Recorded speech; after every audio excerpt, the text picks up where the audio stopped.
here I am. I am in western Wyoming with two great friends, two great camera guys, and we are getting ready for our Wyoming general elk hunt. Gosh, I don't know when I got roped into this one. I've known Randy for 15 years. It's actually been about 4 years since we hunted together now, so had a few years worth of points, and it worked out that we could toss them in a pool together. And he mentioned that Beau Baty would come along, and I jumped at the opportunity.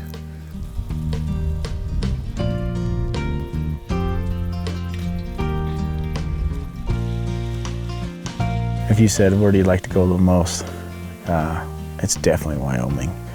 Whether it's deer, elk, antelope, or just fishing somewhere. It's a pretty amazing place, and I literally am at a 10, living at a 10 right now.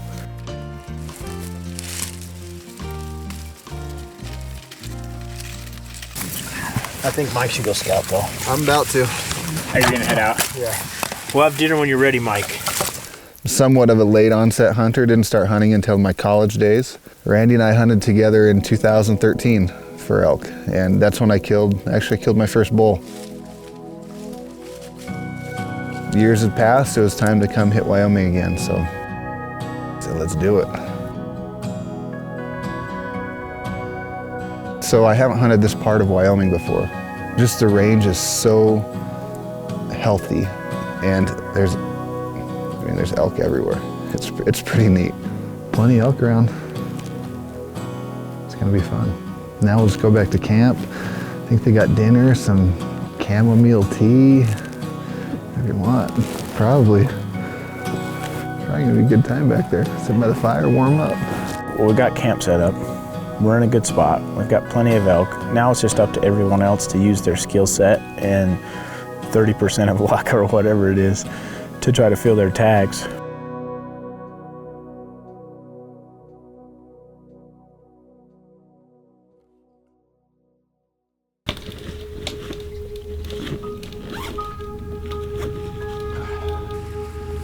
Back in my mind, I was like, we want to kind of find elk, look for other camps and hunters, and to try to figure out what's happening in the backcountry.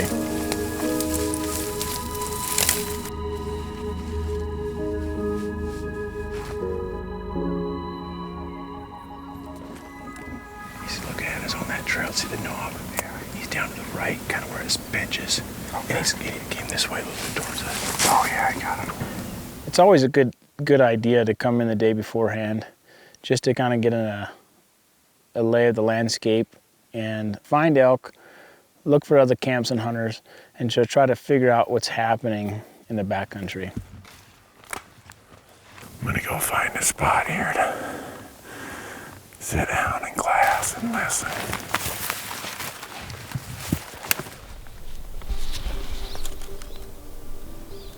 These late September rifle hunts are still part of the peak rut, so even if you aren't seeing the elk, you're probably gonna hear them.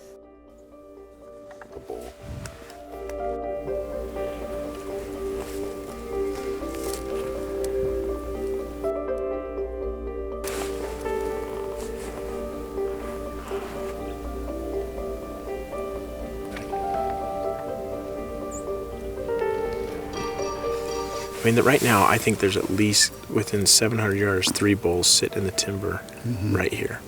And then I think when you get further down to where the creek drainages come together, I think there's a couple more.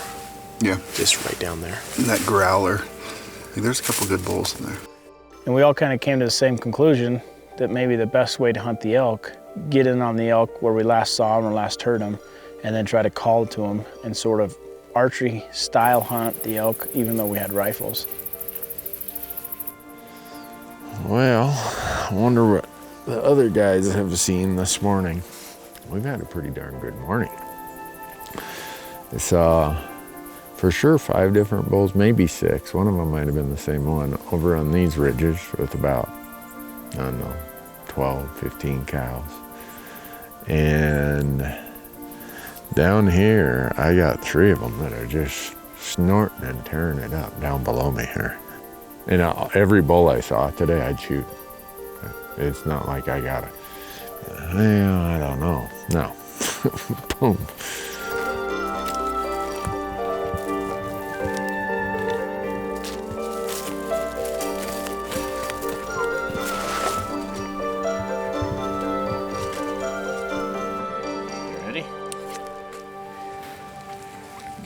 stick her there in the middle.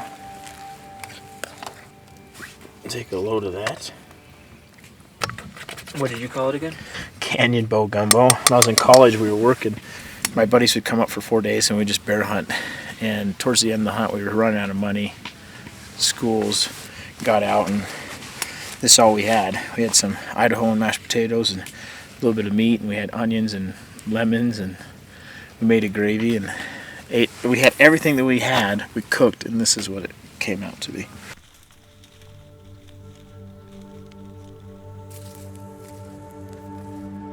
Hunting is an excuse for me to reset and to do things that I enjoy. You know, being a woodsman, taking care of camp and cutting wood, and I just get into my element and have to focus on one thing. It's just being present. It's something that I think everyone has to figure out in life, whether it's surfing or mountaineering or sewing or whatever it is, but you have to have that thing that resets you. That's a nice bull. That's the biggest bull we've seen. I mean, obviously it's a shooter.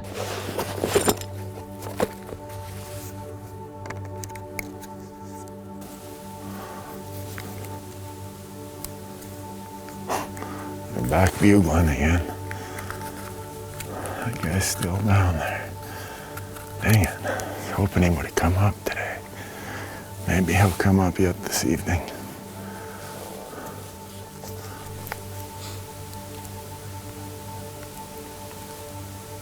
There they are. Right there. Oh, come on, buddy. Don't run away. They're fighting. Or at least sparring. There are elk everywhere through here. We saw a lot of elk, had a lot of activity, and we were just looking forward to opening morning. If they are bugling over there, we can just drop in the afternoon, and then we're golden. But with 3 tags, with bugling elk, I'm hoping that we could get at least 1 elk on the ground tomorrow. And in the course of this week, if we could get 2, I'd be really happy.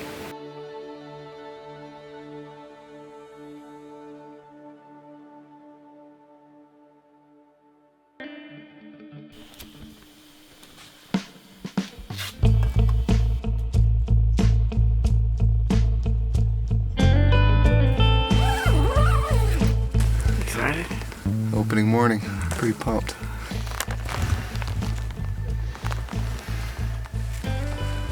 We all get up to this same spot. I'm like, hey guys, you know, I'm just waiting right here.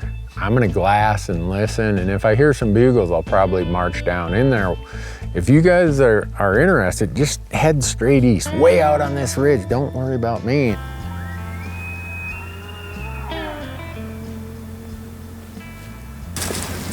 I bet when the sun is up over the ridge, this would be a good place to be looking if they're streaming over. But we still got a lot of ground to cover too.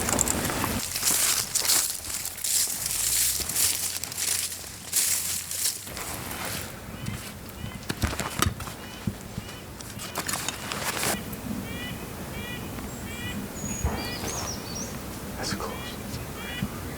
We hear 14 different rounds of shots, hunters everywhere. We ran into hunters, and we had elk scouted out in the morning. There's a ton of sign in here. And we've heard 2 groups of shots, so 2 people have got elk. We see elk on the far hillside. Nothing's bugling close like we thought it would. Opening morning, run and gun. Well,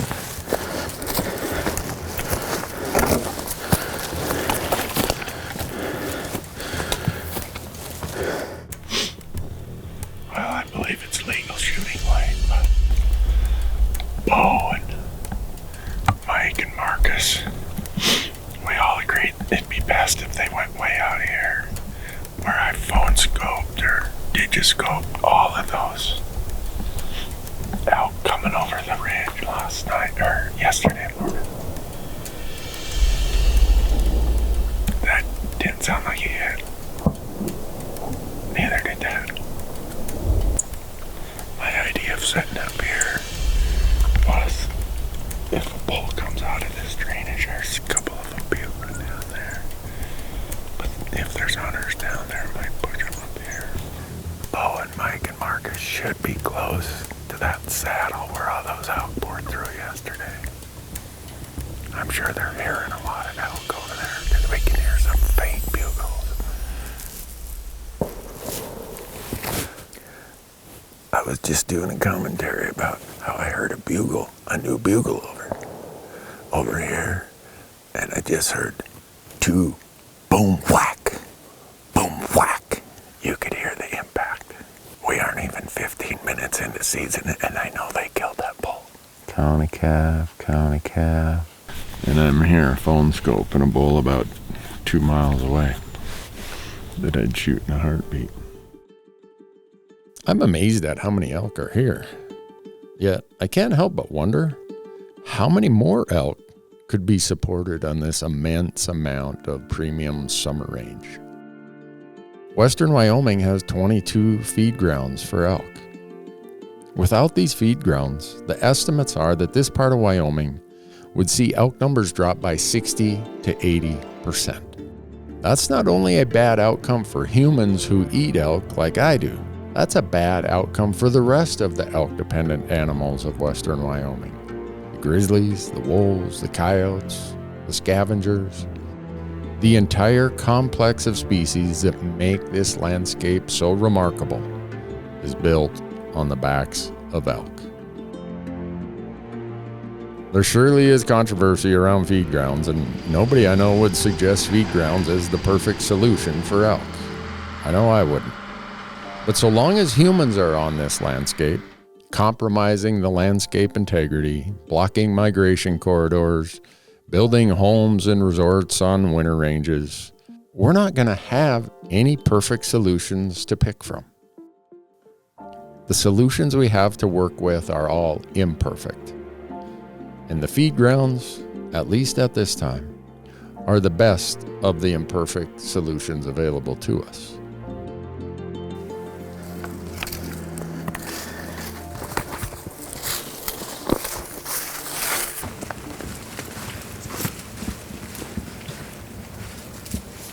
We had elk scouted out in the morning.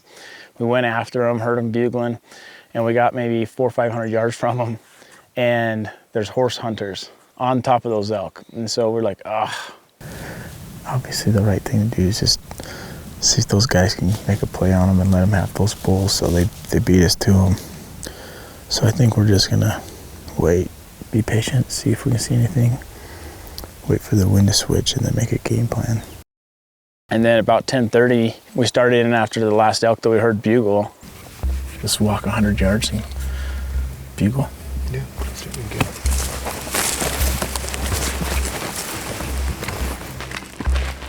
And there's two elk actually working us. There was a bull that was bugling down in the canyon, and he seemed like he was pretty much down in the bottom, and one kind of at our same elevation. Dude, they could easily be on the other side. If they're on the other side, we're almost gonna slide up to them. I think so. I think we'll go down, and when we get to the bottom, the wind's gonna be going up to them.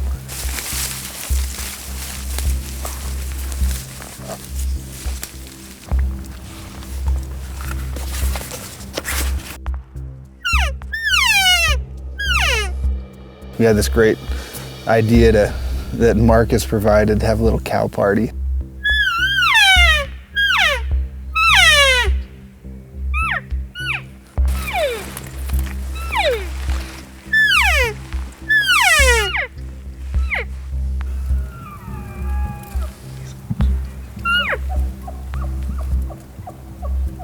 And the bull down in the canyon, he didn't sound like he was interested in coming up, but he was growling and bugling, and he sounded like the biggest, nastiest, hugest bull in the world.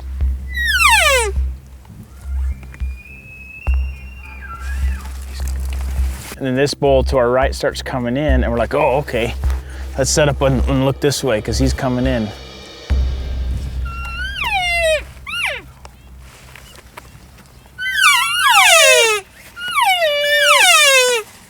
And then this bull started kind of working up towards us, and then this bull faded away, and then this bull started coming, so we all turned and faced this way. If you don't want, just say pass and I'll shoot him. I don't care as long as he's not smiling.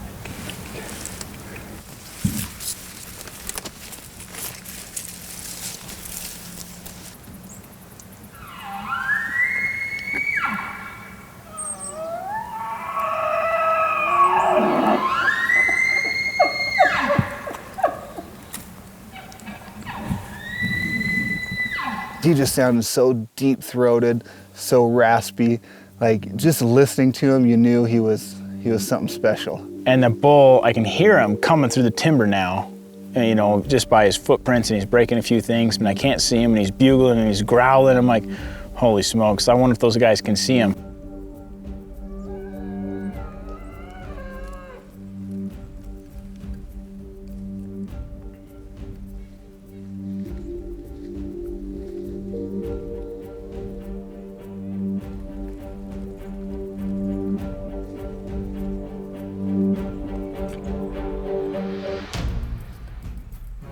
Like, he sounded so big. And then I saw him and I was just distraught. Like, I didn't think that was a bull that sound was coming from. I was, like, I looked at Marcus and I was like, he's tiny. Like, in my mind, there's still another bull that's coming in because this is not the bull we've been hearing. But sure enough, it was him.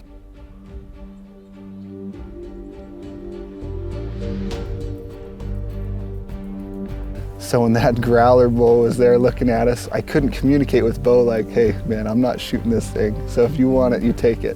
And I can see Mike's orange hat going like this. I'm like, he is passing on that bull.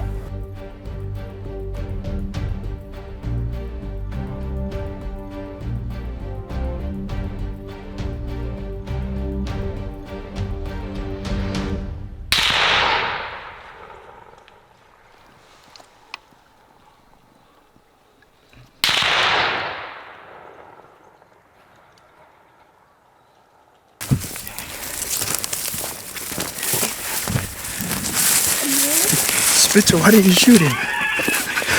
When I said that growler was a 5 point. I saw he at least had 2 points. That was good enough for me. You know, he was dead and kind of curled up, but I shot him one more time in the lungs just to make it quick and easy. Dude, he's down. We called him in. So he was growling so good, and then he showed up. And I was like, trying to see like, hey Beau, I'm passing. I knew you were passing. When I saw his hat, I was like, Spitzer's not shooting.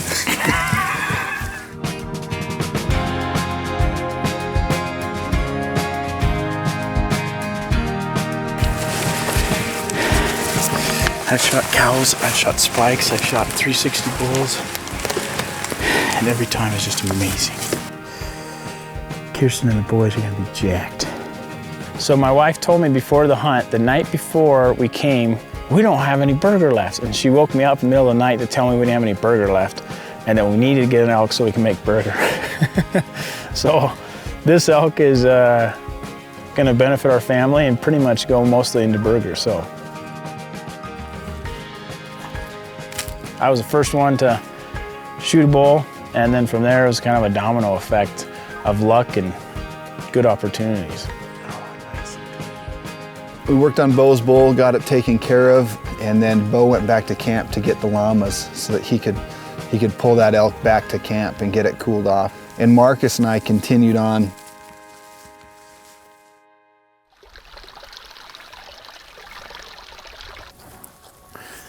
Well, folks, Jason and I came back to camp and watered the llamas. About 2:40, Mr. Beau Baty shows up with a big smile on his face. He says, I need some llamas. I got to go haul the meat back to camp. So we offered to go help him, but he said, oh no, you got elk to kill.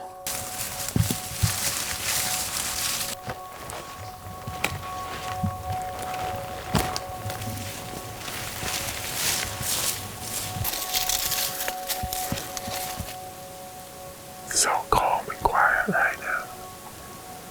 The wind or the sun is just about to drop over that ridge, and when it does, we're going to see a dramatic change in the wind.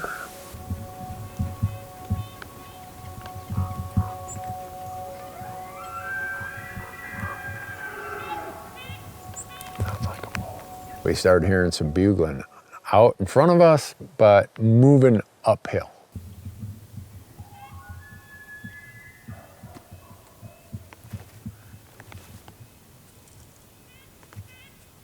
Turned to Jace, I'm like, am I hearing things? Or he's like, no, they're just right up there.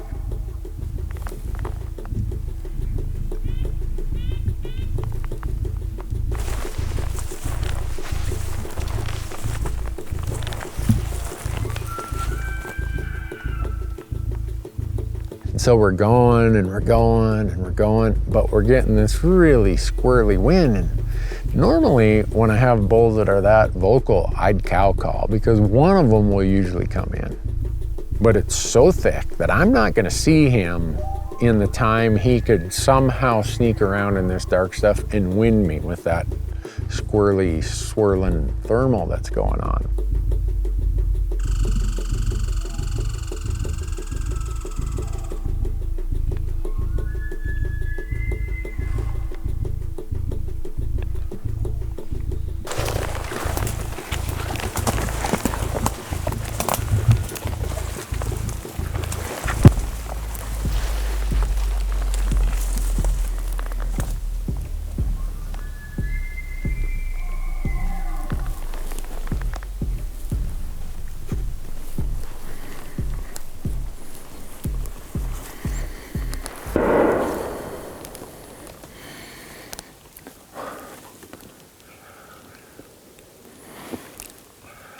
Unbelievable.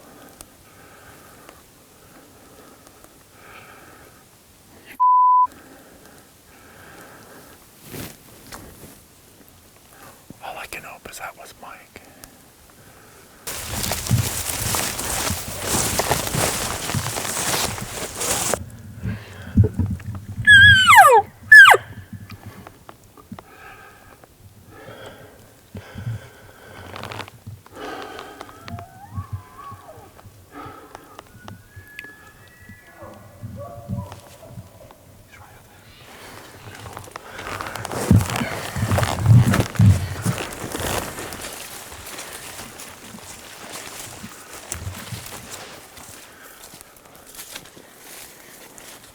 Well, we get up to this meadow, and it's a really steep hillside up in front of us. And Jace is like, there's a hunter up under a tree there.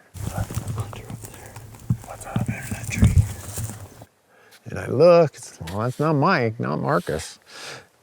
The guy looks like he's kind of hiding or tucking away or something. The bull right there. 332.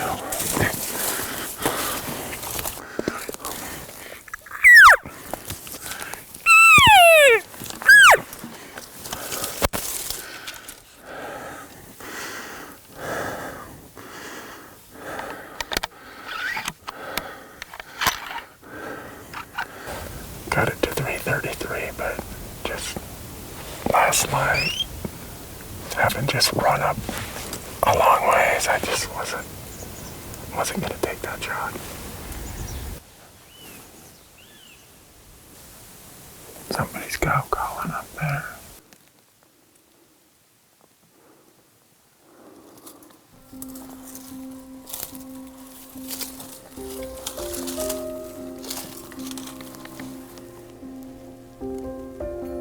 We knew that the elk were on these hillsides and they were presenting themselves, but they were just out of range.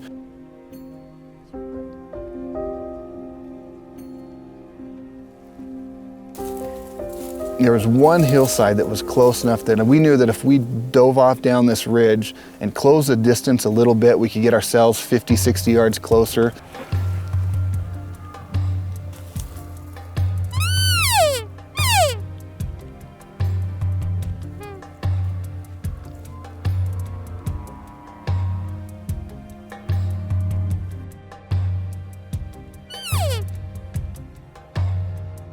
We had half an hour of light left. The bulls were screaming, and a cow walked out of the trees right onto that face that I was set up on, and we knew it was game time because that bull was screaming and coming right behind her.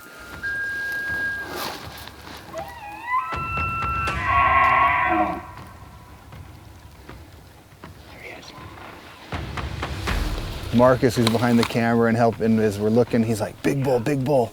Big bull, big bull. Just needed him to come out another 10 or 15 feet.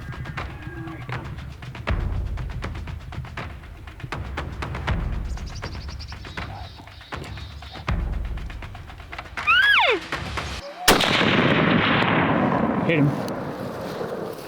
That one shot did it. He kind of ran off down the hill a little bit, but we heard pretty quickly that he was done. He's done. We got a bull. Opening day. Beau got a bull this morning. We're a long ways from camp, but that was awesome. It was just a culmination of what a day, like kind of a slow morning, but then we killed a bull at midday, and now we got a second bull down on opening day.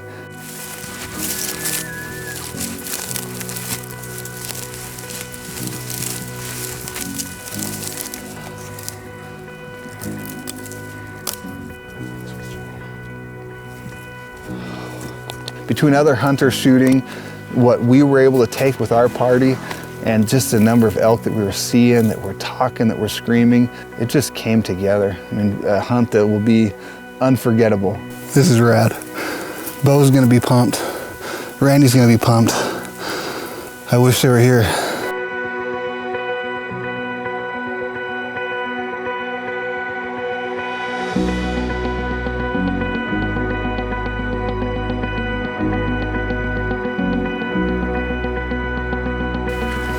Got the meat hung, good distance from the carcass, upwind of it. And then we get to find Randy a bull tomorrow, so pretty epic opening day.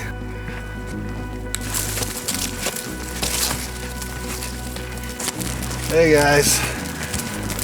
Good It job, was dude. awesome, man. What a day. Look at that smile. It was so cool. One shot kill, it sounded like. One shot did it. Congratulations, man. Thanks.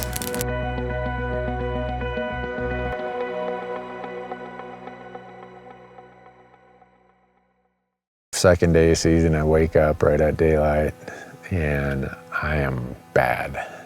Popped some of my meds and laid back to sleep.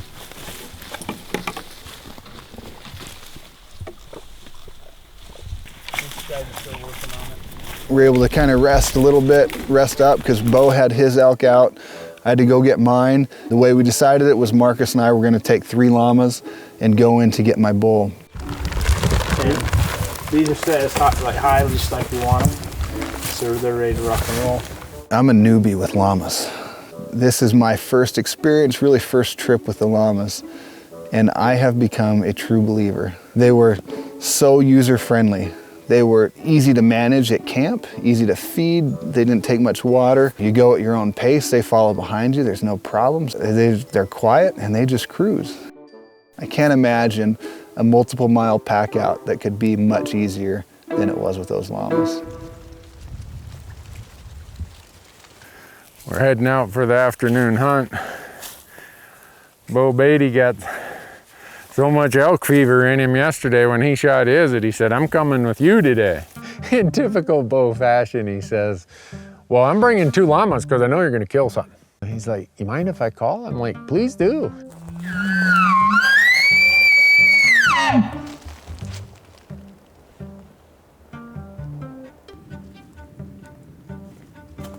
So we stop, Beau bugles, we don't hear anything. We walk about another 400 yards.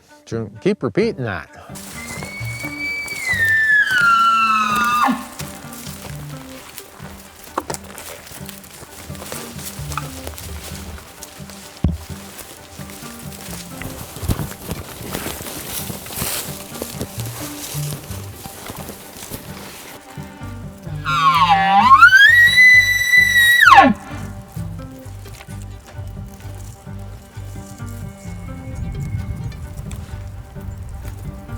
Beau's like, "You hear that?" I'm like, "Yeah, even I could hear it." Way up on top, right above that spot where I thought these elk could be pocketed into. Let's just go back in the shade and we'll just see if he responds a little bit. You know, if each of us put in and use a different call in a different sequence, maybe it'll sound like a group of cow elk down here. If he's there, we just wait till the wind gets better and we call until he really gets vocal. He'll come down somewhere along the edge of this creek. And if you're kind of in those trees, he'll be looking like, "Where's that cow?"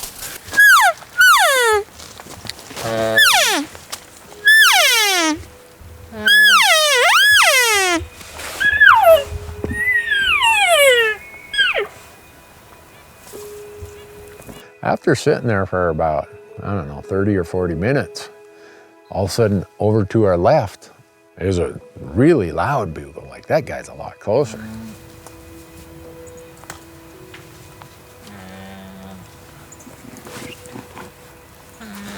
And I told Beau, I said, I'm gonna grab Jace, we're gonna go over here about 40 yards and we're gonna sit in the shade of that one fir tree. Because if these elk come in, they're gonna be looking at you and I'm gonna be over there.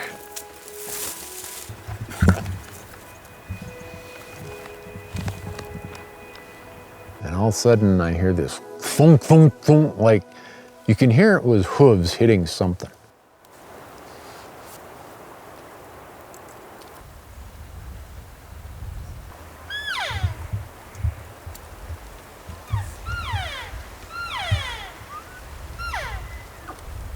And Beau, you can see he's getting pretty excited. And I look down, and here's a bull walking through some willows in the creek bottom.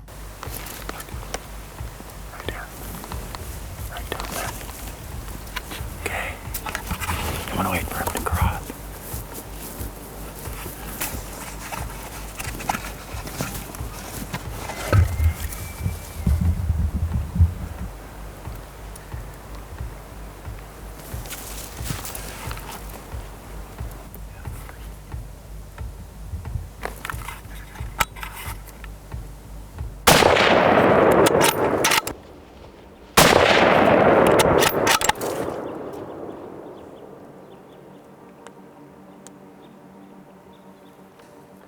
I'm looking at Jace, I'm like, where'd he go? He's right behind that tree. It's okay. I think he's dead right down there, but I don't know for sure. Good calling. Dude, that's 3 for 3, and I'm 2 for 2 on the calls. He came in completely silent. There's 2 or 3 other balls up there. This one came in silent. Yeah, because the other ball was still right there on that edge. That one on the high stand. I told him, I said, I gotta go check. And Beau says, I'll stay up here because if you bump him, at least I'll get an angle of where he heads out. 3 for 3!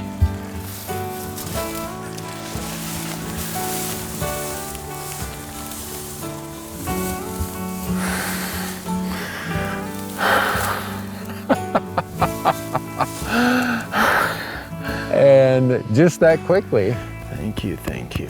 the hunt is pretty much over. We ended up with 3 bulls in a day and a half. Jace, what were we doing making those big treks through all that brush yesterday?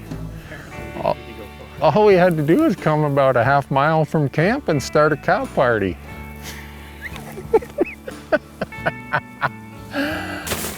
Oh my gosh.